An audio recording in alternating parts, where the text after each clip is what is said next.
You are full fat, extra sugar, deep fried, fucking insane Joe Goldberg. You. Whoa. Hey everyone, welcome back to my channel. Okay, so I watched You Season 4 Part 2 and I must say, I was surprised. And I will admit, I was wrong, kinda.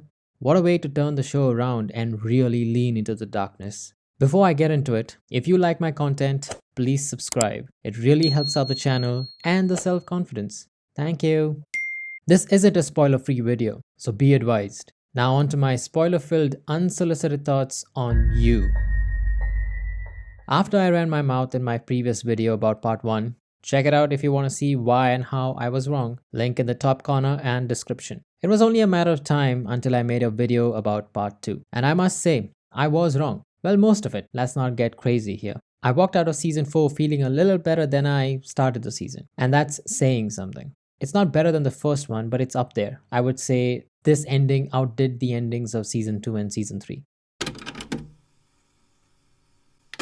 Joe's obsession with Marianne overrides his desire to want to let her be free, creating a severe mental conflict that's much more severe than before. And while he's going through this, he gets obsessed with Reese on the sidelines, eventually leading him to a mental split. He then unknowingly channels Reese into his murdering personality, distant from who he thinks he believes himself to be, the good, kind, peace-loving Joe. He later suffers from amnesia about Marianne and gets obsessed with Kate, where he proceeds to weed out the people causing her pain. But these murders can't be him. He can't be a ruthless murderer. He's a good Joe. He'd never do that. So he writes himself into a murder mystery where he's both the victim and the murderer. He just did not know it yet until part 2.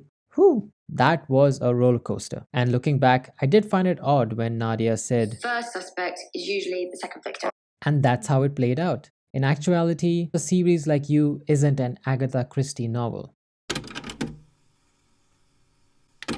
Joe is all about crossing his limits for his obsessions. This has always been his core, and they might have lost their way in season 2 and season 3, but boy oh boy did they reel it back in for season 4. After the illusion comes undone, we see Joe fall back into his old patterns of confusion and obsession with love. Hi, Joe. Not love, I mean love the feeling. You should be what matters, Kate. And this is what You is all about, Joe being a nutjob. The show finally caught on and fully leaned into it. This season we get to see 3 different types of obsessions: relational, erotomanic, and classic Joe. I still remember feeling annoyed that they closed Marianne's chapter in season 4 after making a huge deal about it in season 3. So imagine my surprise when they tied Marianne back into the You-verse. He wanted to let Marianne go so he could be the change he sees in himself. But he doesn't, because he's already obsessed with her beyond return. And in a zombie-esque stupor, he kidnaps her and locks her up, taking the possessive boyfriend trope to a whole new level. Side note, I loved that we are introduced to Marianne's cage life from her lens. It mirrors the way we were shown Beck's life in the cage. Having the victim narrate the hell they're going through hits quite differently. You can't help but want to root for them even more. Joe's obsession with Reese isn't a romantic one, but a psych breakdown that turns into an erotomanic obsession. It's his ego and hubris that makes him think he's important enough to be blackmailed by a serial killer. In the delusion, Joe sees himself as the righteous victim, trapped by a perpetrator, wherein Reese is pushing him to become a killer and give in to his dark side, trying to ruin the good, kind, no ill-intended Joe. To understand this, let's take a look at the relationship between the Joker and the Batman. The Joker is constantly trying to get Batman to kill, to break his one rule. I have one rule. Oh, then that's the rule you'll have to break to know the truth. In season 4, Joe is like Batman, trying to ward off the pressure and temptations of the Joker, Reese. This was a creative way for writers to make Joe embrace his serial killer calling. This was a good kill. A full-blown murderer with no remorse or internal conflict whatsoever. Additionally, Reese not being the murderer but Joe's hallucination wasn't the big twist Netflix thought it'd be. Half of YouTube predicted it, except for me. I am stupid. It's a shame that they never explored why, of all people, Joe would obsess over an elite like Reese. This would make the twist even more meaningful.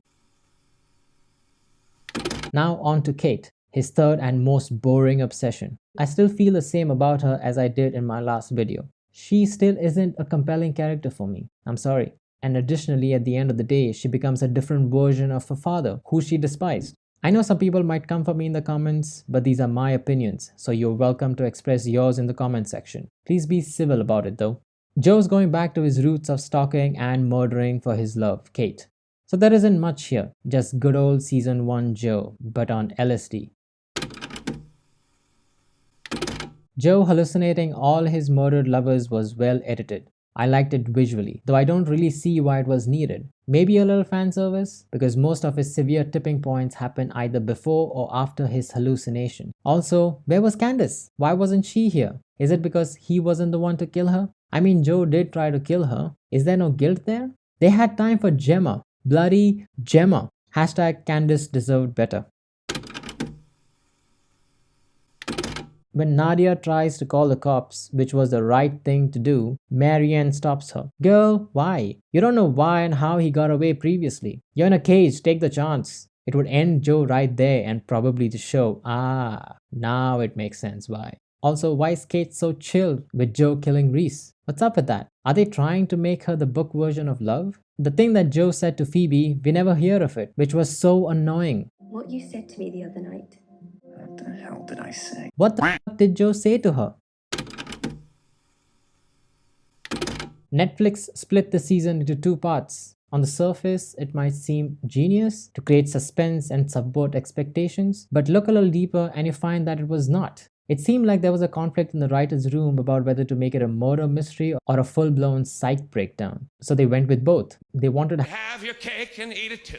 I understand subverting expectations and I welcome it, but it's rarely done well. You Season 4 isn't an exception. They wasted 5 episodes in part 1 giving us insights into characters that have no bloody bearing on the overarching plot, and part 2. They are either conveniently killed off or straight up ignored. What is the point of introducing us to a ragtag group of rich elites who hate each other? To give us a murder mystery? Some of you might say, but Chris, how else would he have met Kate then? And to that I say, Joe never needed an excuse to approach a woman before. He's literally a stalker. He would have found a way. She lived across him. How difficult could that be? He's even presented with an opportunity when she's mugged, so we know that's not the reason.